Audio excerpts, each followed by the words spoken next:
Good morning students. देखेंगे आज के पहले हम लोग वॉइस का लेक्चर 5 तक देख चुके हैं, पढ़ चुके हैं। आज हम लोग वॉइस का लेक्चर 6 में आते हैं, जहाँ पे हम लोग पढ़ेंगे वॉइस सेंटेंस का एक्टिव से पैसिव, जिसमें कि 2 ऑब्जेक्ट होंगे। अब तक हम लोग पढ़ रखे हैं एक्टिव से पैसिव वॉइस सेंटेंस का, जिसमें एक ही ऑब्जेक्ट होता था। एक ही ऑब्जेक्ट का मतलब कि एक्टिव वॉइस का स्ट्रक्चर हो रहा था subject plus verb plus object, subject plus verb plus object. लेकिन आज क्या होगा? आज देखिए एक्टिव वॉइस के लिए स्ट्रक्चर लिखा मैंने, subject plus verb 1 verb 5 verb 2 plus object 1 plus object 2। अब जहाँ पे जिस सेंटेंस में ऑब्जेक्ट 2 को आ जाए ना, तो उसमें हम इसको डिनोट करेंगे ऑब्जेक्ट 1 और ऑब्जेक्ट 2 से। जिसमें ऑब्जेक्ट 1 होगा उसे हम लोग इनडायरेक्ट ऑब्जेक्ट के रूप में जानते हैं। ऑब्जेक्ट 1 को किस रूप में जानते हैं? इनडायरेक्ट ऑब्जेक्ट के रूप में जानते हैं। और ये ऑब्जेक्ट 1 जो होता है अपने आप में व्यक्ति सूचक होता है, यानी कि ऑब्जेक्ट के रूप में यहाँ पर व्यक्ति आएगा, वस्तु नहीं आ सकता है। और ये जो ऑब्जेक्ट 2 है इसे हम लोग डायरेक्ट ऑब्जेक्ट के रूप में जानते हैं। क्या जानते हैं? डायरेक्ट ऑब्जेक्ट के रूप में जानते हैं। और ये ऑब्जेक्ट 2 वस्तु सूचक होगा। तो अब देखते हैं इसका पैसिव क्या होता है। आप लोग को ध्यान होना चाहिए कि इसके पहले हम लोग पढ़ रखे हैं कि एक्टिव से पैसिव का सबसे प्रथम स्टेप का काम है कि जो ऑब्जेक्ट है ना, वो पैसिव का क्या बन जाता है? सब्जेक्ट बन जाता है। तो चलिए स्टेप बाय स्टेप देखते हैं। आप सपोज कीजिए कि पहले आप लोग क्या पढ़े? यही चीज़ पढ़े थे ना, subject plus verb plus object. लेकिन आज हम इसमें ऐड कर दिए हैं एक बात और, ऑब्जेक्ट 2 ऐड कर दिए हैं। तो फिलहाल टेम्पररली हम लोग इसको अभी लीव करेंगे। इमेजिन करिए इसे भी छोड़ना है, ऑब्जेक्ट 2 नहीं है। तब फिर पहले वाला बात हो गया सब्जेक्ट वर्ब ऑब्जेक्ट। तो पहले क्या कर रहे थे कि जो हमारा ऑब्जेक्ट था उसे हम लोग पैसिव वॉइस का क्या बना देते थे? सब्जेक्ट बना देते थे। ऐसे कर लेते थे ऑब्जेक्ट एज सब्जेक्ट। लेकिन ऑब्जेक्ट 2 को ऑब्जेक्ट लिखना है ना, तो इसलिए ऑब्जेक्ट 1 लिखे हैं। फिलहाल इसको छोड़ करके भी देखिए, आप इसको छोड़ करके भी देखिए। लेकिन 2 को तो बाद में जोड़ेंगे ही जोड़ेंगे, आपको समझाना है हमको ना। तो ऑब्जेक्ट 1 रखेंगे, तो यहाँ पे क्या आ गया? ऑब्जेक्ट 1 एज सब्जेक्ट प्लस यहाँ पर हम 2 ही टेंस लिए हैं। ये जो सेंटेंस है ना, और भी टेंस में हो सकते हैं। यहाँ पे जो सेंटेंस है और भी टेंस में हो सकता है, लेकिन हम 2 टेंस लिए हैं चूँकि बताने में सुविधा हो। या फिर कितना हम लोग अलग अलग टेंस को लिखने के लिए कितना यहाँ पे लिखते रहते हैं, तो इसलिए 2 टेंस लिए हैं। और ये 2 टेंस के अनुसार auxiliary verb am is are और वाज वेयर लिए हैं। अब इसके बाद जब ऑक्सिलरी वर्ब लिख लेते हैं तो पैसिव वॉइस में क्या करना होता था कि एक्टिव वॉइस का जो ये मेन वर्ब है, ये जो मेन वर्ब होता है ना, इसे हम लोग थर्ड फॉर्म में चेंज कर देते हैं। और इसके बाद पहले हम लोग क्या लिख रहे थे? इसके पहले हम लोग यही ना पढ़े थे कि प्रीपोजिशन बाय का यूज करिए, प्रीपोजिशन बाय का यूज करिए। और इसके बाद एजेंट आएगा, इसके बाद एजेंट आएगा। ये एजेंट क्या होता था कि ये जो एक्टिव का सब्जेक्ट हो रहा था ना, यही चीज़ एजेंट बन जा रहा था। यानी कि सब्जेक्ट अपना ऑब्जेक्टिव फॉर्म में आता था, जिसे हम लोग एजेंट के रूप में जान रहे हैं। तो क्या ये एक्टिव से पैसिव हमारा आज पूर्ण हो गया? नहीं हुआ है। ध्यान रहे, हम लोग यहाँ पर एक सेकेंड ऑब्जेक्ट को छोड़ दिए हैं ना, इसको छोड़ दिए थे। तो आप इमेजिन करिए कि ये ऑब्जेक्ट 1 तो यहाँ से उठ करके चल गया था, सब्जेक्ट बन गया है। तो वर्ब के बाद हमारा ये बच रहा था, ये बच रहा था ना। तो जब पैसिव कर रहे हैं तो आप इसको जब थर्ड फॉर्म में चेंज किए तो वर्ब 3 आया, और इसके बगल में क्या रह गया था? ऑब्जेक्ट 2 रह गया था ना। तो आप भी बस जिस तरह से इसके पास में ऑब्जेक्ट 2 रह गया था, तो आप भी पैसिव वॉइस में थर्ड फॉर्म के बाद, वर्ब के थर्ड फॉर्म के बाद ऑब्जेक्ट 2 लिख दीजिए ना, हमारा सॉल्यूशन हो गया है। अब इसके बाद एग्जाम्पल देखते हैं। देखिए एग्जाम्पल लिया मैंने एक्टिव वॉइस के लिए। सब्जेक्ट है, ये वर्ब है जो कि सिंपल पास्ट को डिनोट कर रहा है। ऑब्जेक्ट 1 ले रखा मैंने, इसे क्या बोल रहे हैं, ऑब्जेक्ट 1, और ये क्या हो गया, ऑब्जेक्ट 2। ध्यान रखिएगा ऑब्जेक्ट 1 जो हम बोल रखे थे कि ये व्यक्ति सूचक होगा जिसको हम लोग इनडायरेक्ट ऑब्जेक्ट बोलते हैं, और ये ऑब्जेक्ट 2 वास्तव सूचक होता है। तो प्रथम स्टेप में मैंने क्या कर रखा कि ये जो ऑब्जेक्ट 1 था, यानी कि इसमें ऑब्जेक्ट 1 क्या आया, हिम आया, तो इसे हम लोग पैसिव वॉइस का क्या बना लेंगे, सब्जेक्ट बना लेंगे। तो सब्जेक्ट आ गया ही। अब इसके बाद टेंस कौन सा था, सिंपल पास्ट ना, तो सिंपल पास्ट के अनुसार इसको ऑक्सिलरी वर्ब क्या चाहिए, वाज या तो बेयर, लेकिन ही है ना, तो ही के अनुसार वाज आएगा, ही वाज, कर लिए। फिर इसके बाद जो एक्टिव वॉइस में मेन वर्ब आया है ना, इसको हम लोग थर्ड फॉर्म में चेंज कर लेंगे, तो टॉट है, और टॉट को थर्ड फॉर्म में चेंज करिएगा तो टॉट ही रहेगा। अब इसके बाद देखना था कि वर्ब 3 के बाद क्या दिए हुए स्ट्रक्चर में, ऑब्जेक्ट 2 ना, तो इसमें ऑब्जेक्ट 2 क्या आ रहा है, इंग्लिश आ रहा है, हम उसे लिखेंगे, ये चीज है। और इसके बाद क्या करना था, प्रीपोजिशन बाय का यूज करना है, प्रीपोजिशन बाय का यूज करना है। इसके बाद क्या, एजेंट लाएंगे, और एजेंट ये क्या है, एक्टिव वॉइस का जो सब्जेक्ट था वो ऑब्जेक्ट बन जाएगा, ये चीज़ है। अच्छा, एक बात और आप देख सकते हैं कि जब हम बनाते हुए यहाँ पे पहुँचे, थर्ड फॉर्म के पास पहुँचे, तो यदि जो पहले वाला सिस्टम के अनुसार हम लोग चलते थे तो क्या करते थे कि थर्ड फॉर्म लिखना होता था। सपोज अभी ये नहीं लिखा हुआ है, सपोज पहले वाला के अनुसार हम लोग एक्टिव से पैसिव बना रहे हैं, तो क्या करते थे कि थर्ड फॉर्म के बाद प्रीपोजिशन बाय का यूज करते थे, और उसके बाद जो एक्टिव वॉइस का सब्जेक्ट होता था उसे हम लोग ऑब्जेक्ट बना करके प्रीपोजिशन बाय के बाद रख देते थे। लेकिन आज यहाँ पे इंग्लिश क्यों आया था, तो वो इसलिए आया था कि हमारा जो सेंटेंस होगा एक्टिव वॉइस का, उसमें ऑब्जेक्ट 2 तरह के होंगे, ऑब्जेक्ट 1, ऑब्जेक्ट 2। तो ऑब्जेक्ट 1 को तो हम लोग सब्जेक्ट बना लिए, लेकिन ऑब्जेक्ट 2 तो यहीं पे छूट गया ना, वर्ब के बाद ही छूट गया था। तो जब पैसिव भी कर रहे हैं तो इसके बाद ये ऑब्जेक्ट 2 जो छूटा था, एक्टिव वॉइस में भी अपने पास में रखा ऑब्जेक्ट 2, और पैसिव वॉइस में भी अपने पास में रखेगा ऑब्जेक्ट 2 को, इसलिए क्या हो गया ये चीज, he was taught English by me. अब एक और देख लेते हैं, तो इसके लिए क्या करिएगा आप, ऑब्जेक्ट 1 ये रहा, ऑब्जेक्ट 1 को हम लोग सब्जेक्ट में चेंज किए, और ये टेंस प्रेजेंट है ना, प्रेजेंट के अनुसार, सिंपल प्रेजेंट के अनुसार आई के अकॉर्डिंग एम को उठाएंगे। इसके बाद third form I am told, preposition I am told, और क्या यहाँ पे छूट गया था, ऑब्जेक्ट 2 छूट गया था ना, तो इसको हम लोग लिखेंगे I am told a story, preposition by, और फिर क्या, ये जो एक्टिव वॉइस का सब्जेक्ट था वो ऑब्जेक्ट बन जाएगा, लिखेंगे, हमारा हो गया है।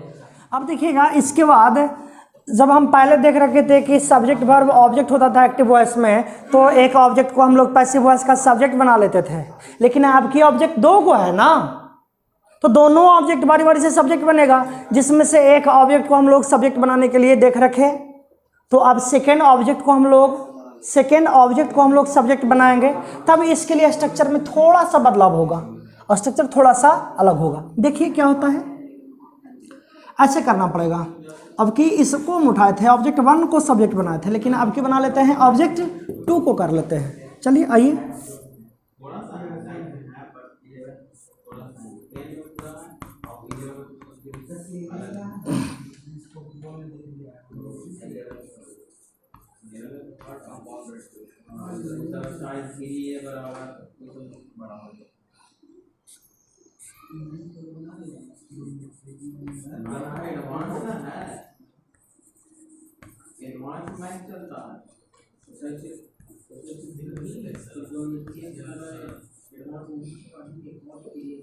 प्लस इसके बाद मैंने वर्ब 3 लिखे, और इसके बाद अब एक्स्ट्रा प्रीपोजिशन का यूज करना पड़ेगा।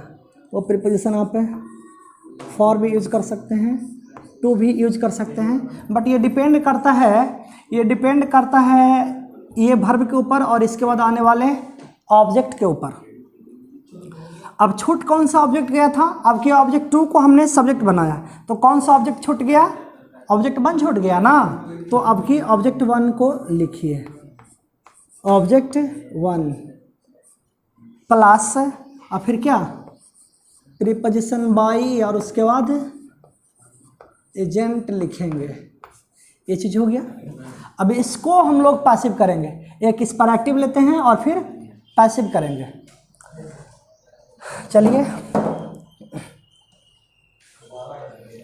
रहेगा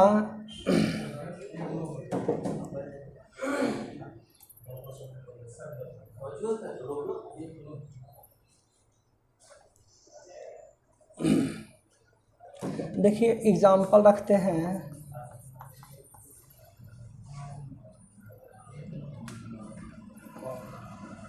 लिखे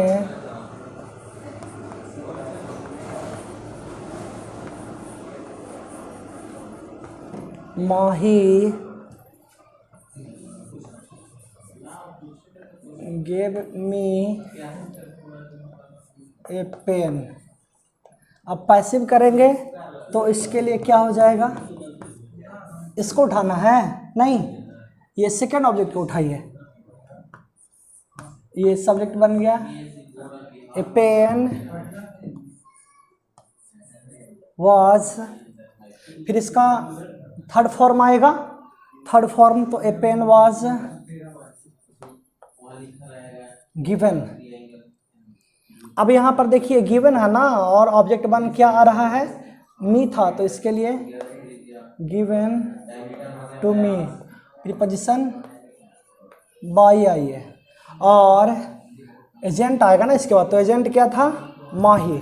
चलिए माही लिखेंगे, ये चीज़, ये हमारा पैसिव हो गया। अब और भी हम लोग एग्जाम्पल देखेंगे, इसके बाद और भी एग्जाम्पल देखना है।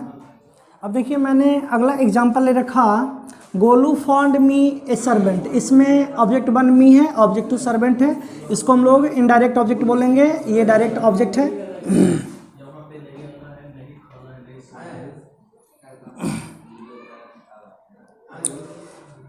अच्छा अब देखना है इसको पैसिव करने के लिए, पैसिव करने के लिए है, जब करेंगे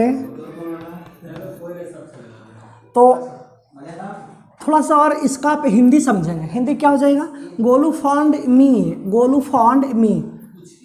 जब फॉन्ड का हिंदी करेंगे तब तो हो जाना चाहिए कि गोलू मुझे खोज डाला, ऐसा नहीं, आपको कहना पड़ेगा आगे जो दिया हुआ है ना, ये ऑब्जेक्ट 2 दिया हुआ है, ऑब्जेक्ट 2 दिया हुआ है, इसके कारण से आपको कहना पड़ेगा इसके कारण से आपको कहना पड़ेगा क्या चीज़ कि गोलू ने मुझे एक नौकर खोज दिया, गोलू ने मेरे लिए या मुझे एक नौकर खोज दिया, ऐसा कहना पड़ेगा, तब पैसिव क्या होगा। आपको तो आपके बोले हैं कि ऑब्जेक्ट 2 को उठाना है, ऑब्जेक्ट 2 को उठाना है, तो ये कर लिए, सर्वेंट सिंपल पास्ट है ना, सर्वेंट वाज फाउंड। और अब की ये जो यहाँ पे मी दिया हुआ है, इसके लिए प्रीपोजिशन आपको फॉर का यूज करना पड़ेगा, found for me by Golu, तो ये इसका पैसिव हुआ। अब जब देखते हैं अगला एक एग्जाम्पल ले रखे हैं इसके लिए, तो क्या है, फिर से करते हैं, उठाते हैं, ऑब्जेक्ट 2 है उसको सब्जेक्ट बनाते हैं, तो ये बन गया ए कार वाज बॉट, फिर क्या, प्रीपोजिशन का यूज करना पड़ेगा, ऑब्जेक्ट 1 छूट गया था ना, तो ये लिखे, प्रीपोजिशन बाई आया, और फिर क्या, ये जो एक्टिव वॉइस का सब्जेक्ट था वो ऑब्जेक्ट बन गया। अब इसका हिंदी क्या था देख लेते हैं, I bought her A car, तो इसका मतलब आप यदि जो ए कार को छांट करके देखिएगा ना, तब इसका हिंदी बड़ा वर्ड टाइप का निकलेगा, सीधे इसका अर्थ निकलेगा आई बॉट हर, मैंने उसे खरीद लिया। तो ऐसा होता है थोड़े, कोई किसी आदमी को खरीद सकता है, नहीं, यहाँ पे इसका अर्थ निकलेगा मैंने उसे खरीद दिया। क्या खरीद दिया, तो एक कार खरीद दिया। अब जब इसका पैसिव करेंगे तो बन जाएगा a car was bought for her, एक कार उसके लिए खरीद दिया गया है, किसके द्वारा? मेरे द्वारा। तो यहाँ पर ये जो हर के पहले फॉर आया है, एक तरह से इसका डेस्टिनेशन शो करने के लिए प्रीपोजिशन फॉर का यूज करना पड़ा है। अब इसके बाद हम लोग देखेंगे दूसरे टाइप का एक्टिव से पैसिव। देखिए अब हम लोग पढ़ने जा रहे हैं पैसिव ऑफ कॉजेटिव वर्ब।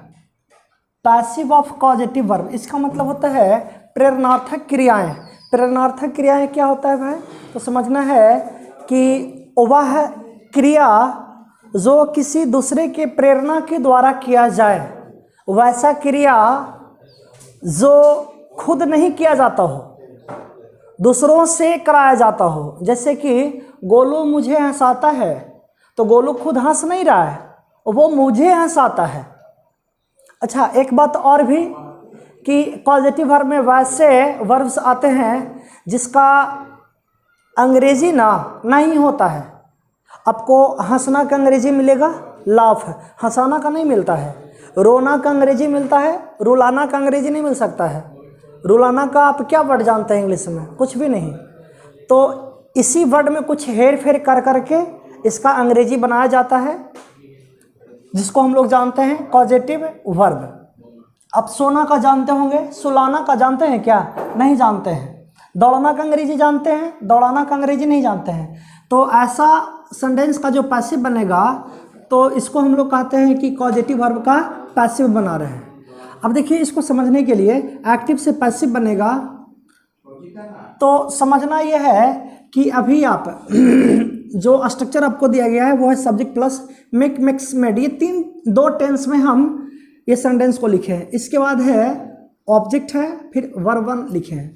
आप ध्यान दीजिएगा, ये मेक है, मिक्स है, मेड है, ये अपने आप में प्रेजेंट, सिंपल प्रेजेंट और सिंपल पास्ट टेंस का ये वर्ब है। ये क्या है? वर्ब है ये। और इसके बाद क्या आया है? ऑब्जेक्ट आया है। तो फिलहाल अभी आप इस वर्ब वन को हटा दीजिए, तब आप देख सकते हैं कि जो अब तक हम लोग पढ़ रखे हैं पहले से, उस टाइप का ये स्ट्रक्चर लिखा हुआ है, subject plus verb plus object. और जब इसका पैसिव करिएगा तो सबसे प्रथम स्टेप का काम क्या था कि ये जो ऑब्जेक्ट है उसको कर लेते हैं ऑब्जेक्ट एज सब्जेक्ट। और चूंकि देखिएगा, ये जो वर्ब हम लिखे थे ना, ये कौन कौन टेंस में है? मेक और मिक्स तो सिंपल प्रेजेंट हो गया, मेड क्या सिंपल पास्ट हो गया। तो इसके लिए ऑक्सिलरी वर्ब क्या लिखिएगा? एम, इज और वाज, वर प्लस। और इसके पहले क्या पढ़ते थे कि एक्टिव वॉइस में जो मेन वर्ब आया है उसको हम लोग थर्ड फॉर्म में चेंज कर देते हैं। तो मेन वर्ब अभी ध्यान दीजिएगा, ये नहीं है मेन वर्ब, ये नहीं है। अभी आप इसी को समझिए, मेन वर्ब यही है। तो ये पूरे जो आपका वर्ब था, इसको थर्ड फॉर्म में चेंज किया जाए तो वो मेड हो जाएगा। मेड कर लिए। यहां तक तो पहुंच गए हैं। अब इसके बाद करना क्या है कि ये जो हमारा वर्ब वन बच गया ना, वर्ब वन को तो छोड़ दिए थे शुरू में ही, वर्ब वन बच गया है, तब आप लोग इसे इन्फिनेटिव फॉर्म दे दीजिए, इन्फिनेटिव फॉर्म दे दीजिए। और इसके बाद प्रीपोजिशन बाय का यूज करिए। और इसके बाद एजेंट आएगा। एजेंट क्या कि यही हमारा जो एक्टिव का जो सब्जेक्ट था ना, वो चला जाता है अंतिम में। अब देखिए एग्जाम्पल ले रखे हैं, एग्जाम्पल लेते हैं एक्टिव वॉइस के लिए। लिखते हैं he made me, he made me beep. इसका हिंदी हो गया कि वह मुझे रुलाया, उसने मुझे रुलाया। पैसिव करेंगे तो सबसे प्रथम स्टेप का काम क्या होगा कि ये जो ऑब्जेक्ट है इसे आप बनाइए ना, सब्जेक्ट बना दीजिए। तो क्या बन गया? आई बनाएंगे। और चूंकि इसको देखिए टेंस, देखिए कौन सा टेंस है? मेड है ना, इट मीन्स सिंपल पास्ट है। तो सिंपल पास्ट के कारण और आई के कारण वाज लिखेंगे।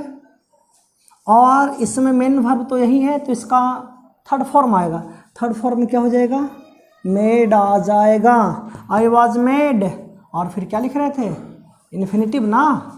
इन्फिनेटिव मतलब जो एक्टिव में वर्ब वन दिया गया उससे पहले टू का प्रयोग कर दीजिए। तो हमारे इसमें वर्ब वन क्या दिया गया है, बीप ना, तो इसमें टू बीप कर लिए। प्रीपोजिशन फिर यूज करना था वर्ब वन के बाद, टू प्लस वर्ब वन के बाद प्रीपोजिशन का यूज करना था। टू प्लस वर्ब वन ही है, इसके बाद प्रीपोजिशन बाय लिखे हैं, और इसके बाद क्या आएगा, एजेंट आएगा। एजेंट मतलब क्या कि एक्टिव वॉइस का सब्जेक्ट, तो इसमें सब्जेक्ट क्या था, ही था, और ही यहाँ पे बनने जा रहा है क्या, ये बन गया, मी बन गया। इस तरह से देख लिए बन गया। ही मेड मी बिप के लिए आई वॉज मेड टू बिप बाई, सॉरी यहाँ पे मी नहीं हिम हो जाएगा ना, क्योंकि यहाँ पे सब्जेक्ट ही है, तो यहाँ पर के लिए हिम आ जाएगा। अब हम लोग अगला एग्जाम्पल देखते हैं, और भी एग्जाम्पल देखा जाए।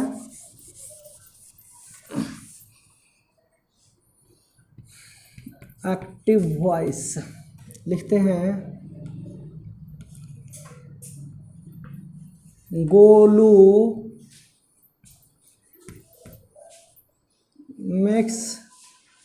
makes her run। तो पैसिव कर लेते हैं। सबसे प्रथम स्टेप का काम कि इसको हम लोग सब्जेक्ट बनाएंगे सी, और चूंकि टेंस क्या है, सिंपल प्रेजेंट ना है, तो सिंपल प्रेजेंट के अनुसार क्या लाइएगा, और ये सी थर्ड पर्सन सिंगुलर नंबर है, तो इसके अनुसार इसका प्रयोग करना है। देख सकते हैं आप, सी इज, और फिर इसका थर्ड फॉर्म, तो क्या हो गया, मेड हो गया ना, सी इज मेड, और फिर उसके बाद इन्फिनेटिव रूप देना है, मेड टू रन। वाई क्या, जो सब्जेक्ट है वो बन जाएगा ऑब्जेक्ट, क्या हो गया, गोलू। इस तरह से हम लोग पॉजिटिव वर्ब का एक्टिव से पैसिव बनाने के लिए देख लिए। अब अगला स्टेप में दूसरे ढंग का हम लोग पैसिव करने जा रहे हैं वैसे सेंटेंस का जिस सेंटेंस में वर्ब तो रहेगा ही रहेगा, लेकिन अब की वर्ब के जस्ट बाद ऑब्जेक्ट नहीं आने जा रहा है। वर्ब के जस्ट बाद या तो प्रीपोजिशन अकेले रहेगा या तो एडवर्ब प्लस प्रीपोजिशन आएगा। क्या बोले हम, वर्ब के बाद या तो अकेले प्रीपोजिशन आएगा या तो फिर एडवर्ब प्लस प्रीपोजिशन आएगा। तो ऐसे सेंटेंस का हम एक्टिव से पैसिव में कैसे बदलेंगे, इसे देखना है। चलिए आइए देखिएगा। इसके लिए स्ट्रक्चर मैंने ले रखा, subject plus verb one, verb five, verb two. Simple present और सिंपल पास्ट पर हम बता रहे हैं, ये और भी बहुत सारे टेंस पे बन सकता है, लेकिन बताने के लिए यहाँ पे सिंपल पास्ट और सिंपल प्रेजेंट में बता रहे हैं। इसके बाद क्या होगा, प्रीपोजिशन आएगा, या तो फिर अकेले या तो प्रीपोजिशन आए या तो एडवर्ब प्लस प्रीपोजिशन आएगा, इसके बाद ऑब्जेक्ट आएगा। तो आप यहाँ पर अच्छे ढंग से समझने के लिए ये देखिए कि suppose preposition adverb plus preposition ना रहे, तब हमारा क्या बच गया, बच गया है सेंटेंस में सब्जेक्ट प्लस, ये कुल वर्ब है ना, subject plus verb plus object बच गया है। तब तो लगता है कि ये पहले वाला हम लोग पढ़े हैं, जो चीज़ दिया हुआ है, तब पहले वाला के अनुसार हम लोग क्या करते थे कि जो एक्टिव वॉइस का ऑब्जेक्ट है वो ऑब्जेक्ट क्या बन जाता था, सब्जेक्ट बन जाता था।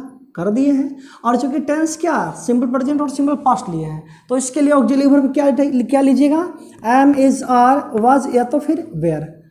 और इसके बाद क्या करना होता था कि एक्टिव वॉइस का जो मेन वर्ब रहे ना, इसको हम लोग थर्ड फॉर्म में चेंज कर लेते थे।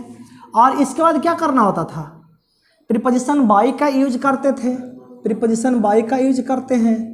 और इसके बाद क्या, एजेंट। एजेंट क्या आया कि एक्टिव वॉइस का जो सब्जेक्ट था वो यहाँ पे एजेंट बन गया, आप लोग समझ रहे होंगे। लेकिन ध्यान रहे, आज वर्ब के बाद क्या क्या दिया हुआ था, या तो अकेले प्रीपोजिशन या तो एडवर्ब प्लस प्रीपोजिशन।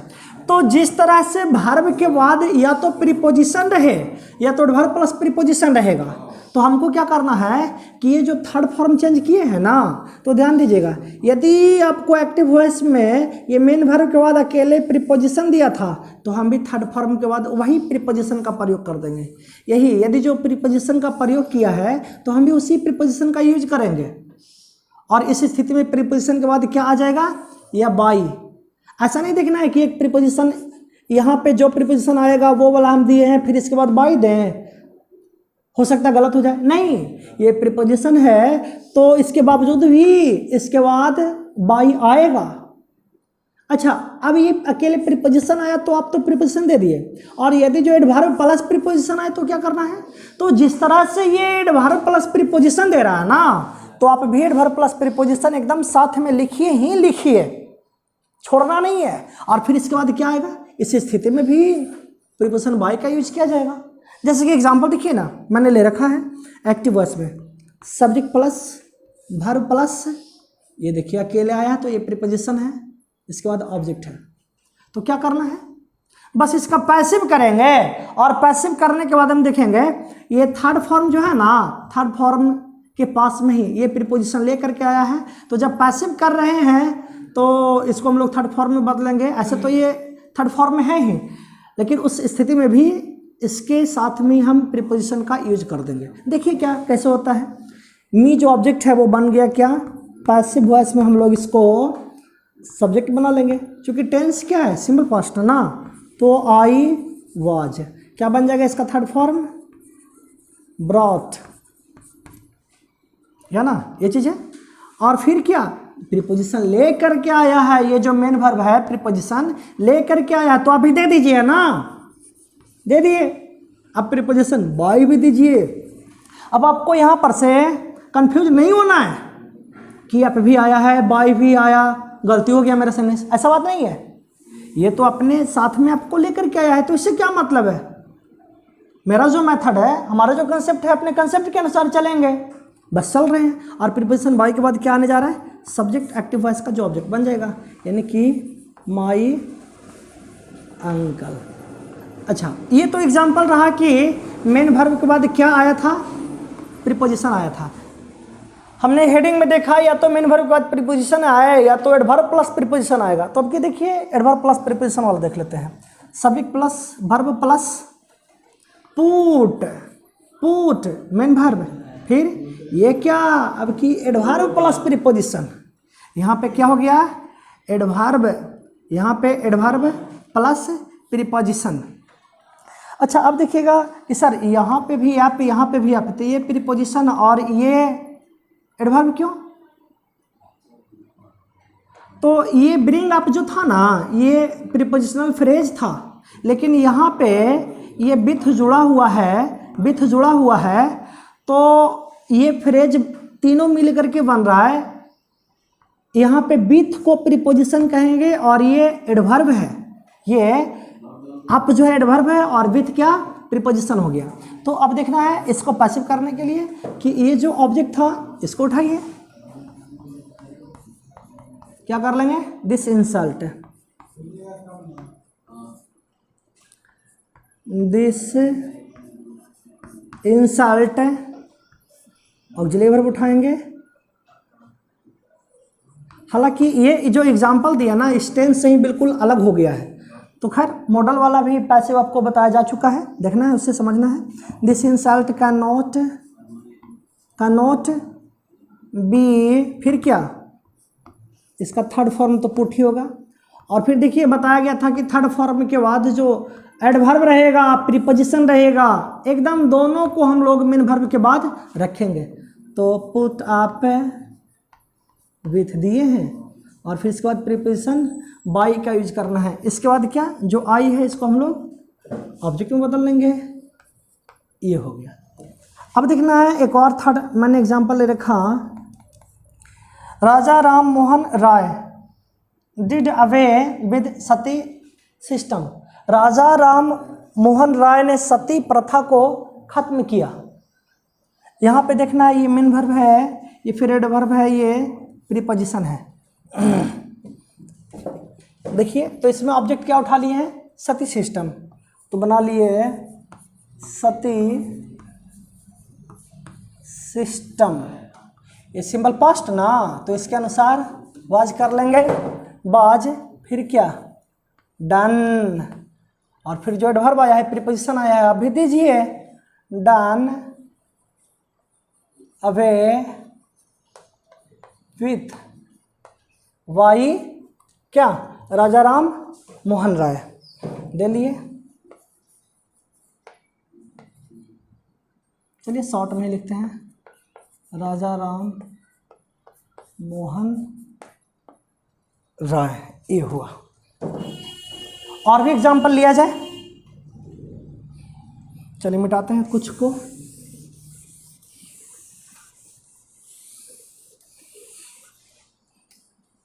जैसे देखिए,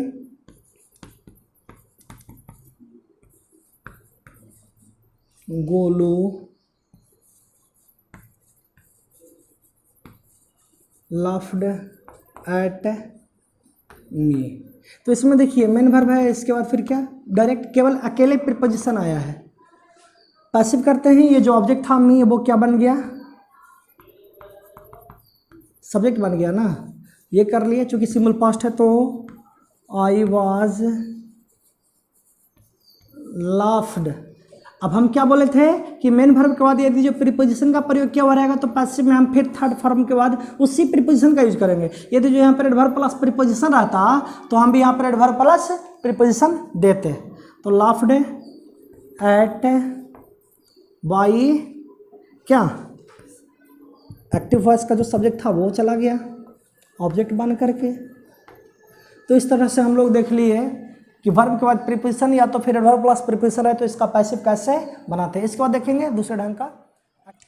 अब देखिएगा, हम लोगों के लिए यह जानना जरूरी है कि क्या एक्टिव वॉइस से पैसिव वॉइस में सेंटेंस को बदलते समय प्रत्येक बार मेन वर्ब के साथ वाई ही आएगा, तो ऐसा नहीं है। बहुत ऐसे भी केस हैं जिसमें कि मेन वर्ब के बाद पैसिव वॉइस में जो थर्ड फॉर्म यूज करते हैं, इसके बाद प्रीपोजिशन बाई का यूज नहीं होता है बल्कि कुछ और प्रीपोजिशन का यूज होता है। तो देखिए ना, टॉपिक के लिए हैं देयर आर सम वर्ब्स, कुछ ऐसे वर्ब्स हैं दैट फॉलो डिफरेंट प्रीपोजिशन। वो जो है ना, कुछ ऐसे वर्ब्स हैं जो कि कुछ दूसरे प्रीपोजिशन अपने पास में रखते हैं, अपने साथ रखते हैं। वो क्या क्या है देखिए, यदि जो वर्ब सरप्राइज्ड लिया जाए, अमेज्ड लिया जाए, अस्टनिश्ड लिया जाए, शॉक्ड लिया जाए या तो फिर स्टार्टल्ड लिया जाए, तो इसके बाद जनरली क्या प्रीपोजिशन आएगा, एट आएगा। और ध्यान रहे, ये जो एट आएगा ना, ये जो एट आएगा तो वो सेंटेंस से निगेटिव कुछ मीनिंग निकलेगा। नेगेटिव कहने का मतलब ऐसा नहीं कि सेंटेंस में नॉट का प्रयोग किया हुआ रहेगा, नेवर का प्रयोग किया हुआ रहेगा, नहीं, उसका कुछ कह सकते हैं अनइंटरेस्टिंग चीज अर्थ निकलेगा, अनइंटरेस्टिंग चीज का अर्थ निकलेगा, ठीक है, यानी कि डिसलाइकिंग चीज का अर्थ निकलेगा। ऐसा नहीं कि नॉट या नेवर का अर्थ वाला हम कह रहे हैं। इसके बाद देखिए, सेंटेंस में आपको एन वर्ड आए और उसके बाद एट भी आएगा और विथ भी आएगा, लेकिन कंडीशन दिए हैं। क्या कंडीशन, एट आएगा उस कंडीशन में जब उस सेंटेंस में समथिंग का प्रयोग किया हुआ रहे, यानी कि इनवर्ड मतलब नाराज, नाराज तो नाराज दो चीज़ से हो सकता है, या तो कोई व्यक्ति से या तो फिर कोई चीज़ को लेकर। तो कोई चीज़ को लेकर नाराजगी दिखाना हो तो एट का प्रयोग करेंगे, इनवर्ड के साथ एट का प्रयोग करेंगे। और यदि जो किसी व्यक्ति के साथ नाराजगी दिखाना हो, किसी व्यक्ति के साथ नाराजगी दिखाना हो तो क्या चीज़ का यूज कर लेंगे, इनवर्ड के बाद विथ का यूज कर लेंगे। अच्छा, अब देखिए उसके बाद देखिए है क्या चीज़, प्लीज्ड है, सेटिस्फाइड है, इम्प्रेस्ड है या तो फिर डेकोरेटेड है। इसके बाद हम लोग प्रीपोजिशन क्या लाएंगे, विद लाएंगे, WITH विद का प्रयोग करेंगे। इसके बाद क्या, नोन है, ऑब्लाइज्ड है, इसके बाद प्रीपोजिशन टू आएगा। प्रीपोजिशन क्या आएगा, टू आएगा। और इसके बाद देखा जाए वर्ब इंटरेस्टेड लिख लिए या तो फिर कंटेंट लिख दिए हैं। क्या लिख दिए हैं, कंटेंट लिख दिए हैं। इसके बाद प्रीपोजिशन इन आएगा। और एक बात और देखिए, जो हम ये सरप्राइज्ड के बाद एट लिखे थे, सरप्राइज के साथ एट लिखे थे ना, तो वो निगेटिव थिंग को दिखाता था। लेकिन अब की यदि जो सरप्राइज्ड के बाद बाय का यूज किया जाएगा ना, तो ये अर्थ कैसा, लाइकिंग थिंग को दिखाएगा, समझे, लाइकिंग थिंग को, पॉजिटिव मैनर को दिखाएगा। ये हम देखेंगे बारी बारी से, सारे का एग्जाम्पल भी देखेंगे। तो चलिए पहले एग्जाम्पल हम सपोज इसके लिए देख लेते हैं। जैसे कि एग्जाम्पल देख लें, एक्टिव वॉइस के लिए लिखते हैं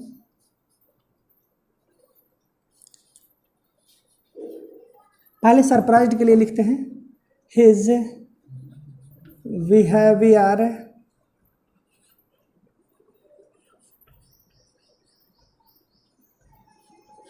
सरप्राइज्ड मी, ऐसा।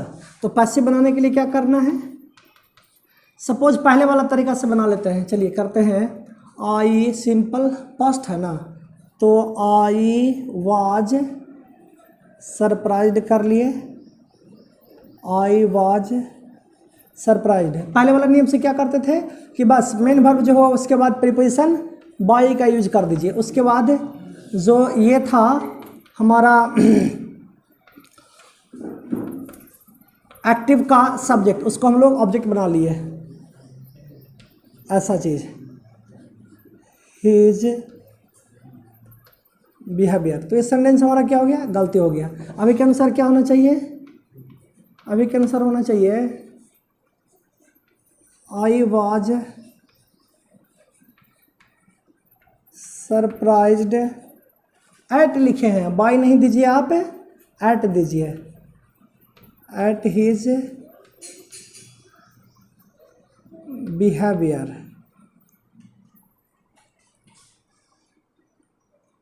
ये चीज़ है।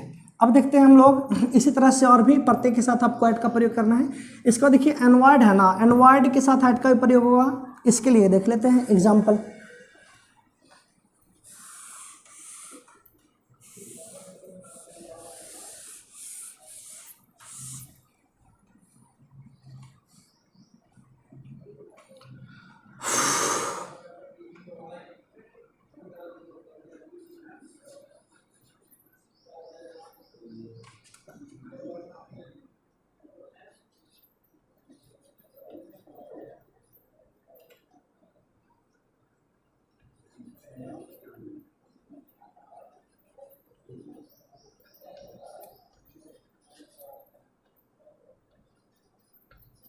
ऐसा कर लिए, योर बिहेवियर एनवायर्ड मी, मतलब आपका जो व्यवहार है ना वो मुझे नाराज कर दिया, ये अर्थ निकला। अब इसका पैसिव करेंगे तो क्या हो जाएगा, बन जाएगा आई वाज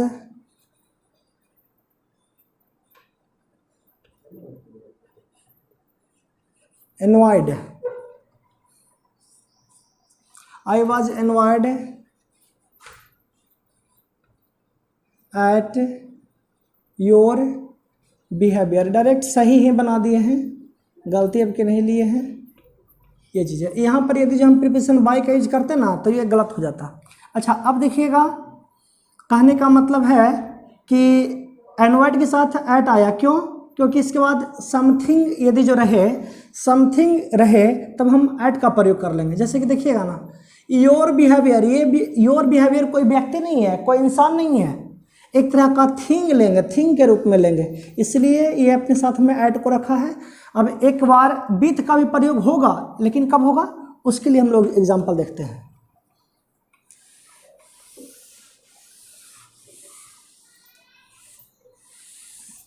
लिखते हैं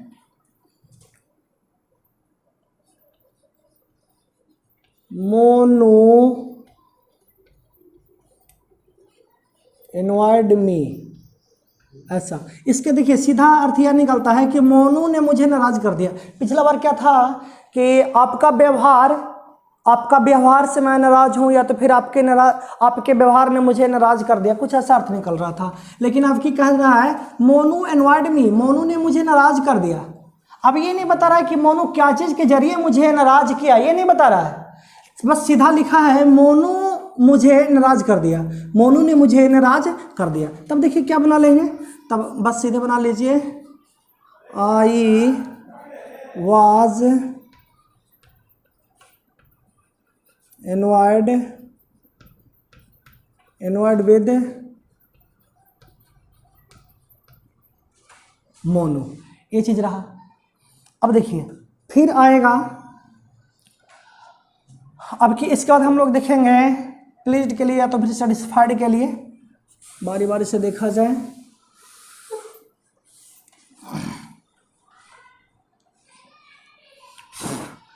देखिए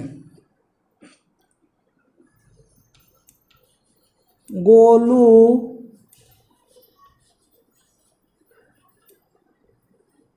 प्लीज्ड हर, ऐसा है। तो जब पैसिव करेंगे तो सबसे पहले तो क्या हो जाएगा इसका, इसके लिए क्या सिंपल पास्ट है, तो ये सी और इसके अनुसार सी वाज प्लीज्ड, और प्लीज्ड के बाद बाई देंगे, नहीं बाई का प्रयोग नहीं करना है। क्यों नहीं, प्लीज्ड के बाद यहाँ पर बाई नहीं आएगा, विथ आएगा। सी वाज प्लीज्ड, यहाँ पर से के अर्थ में विद का ही यूज होगा। सी वाज प्लीज्ड विद क्या, गोलू, ये हमारा सेंटेंस सही है, ये चीज़ है। अब इसके बाद देखिए नॉन के लिए या तो फिर ओबलाइज्ड के लिए इसके बाद जब भी आएगा तो क्या आएगा, टू आएगा। यदि जो बाय का यूज करते हैं, विथ का यूज करते हैं या फिर कुछ और अदर प्रीपोजिशन का यूज करते हैं वो गलत हो जाएगा। चलिए देखा जाए, लिखते हैं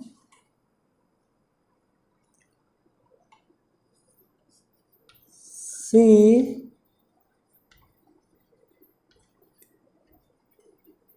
नोज मी, तो इसको पैसिव करने के लिए आई एम नोन बाई हर। ये देखिए ये पहले जनरली जो बनाते थे हम लोग उस तरह से बना लिए, लेकिन यहाँ पर नोन के साथ यदि जो बाय का यूज करेंगे ना तो हमारा सेंटेंस गलत हो गया है। इसका क्या हो जाएगा, I am known to her हो जाएगा, ये सेंटेंस सही है।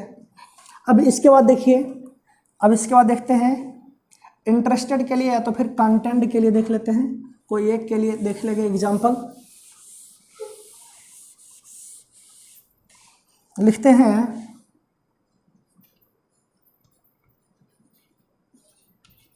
इंग्लिश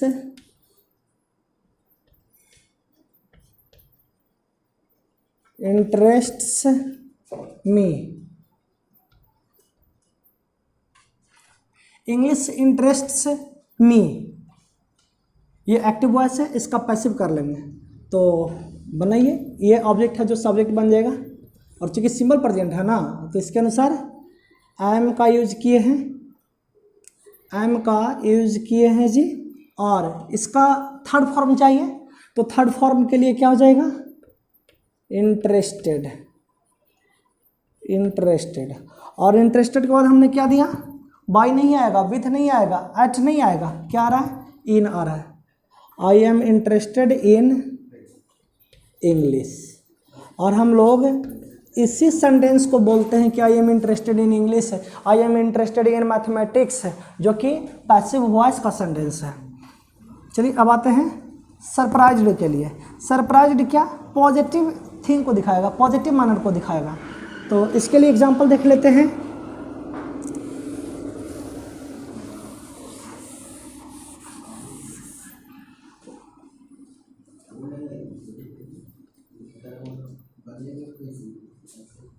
देखिए हिज मार्क्स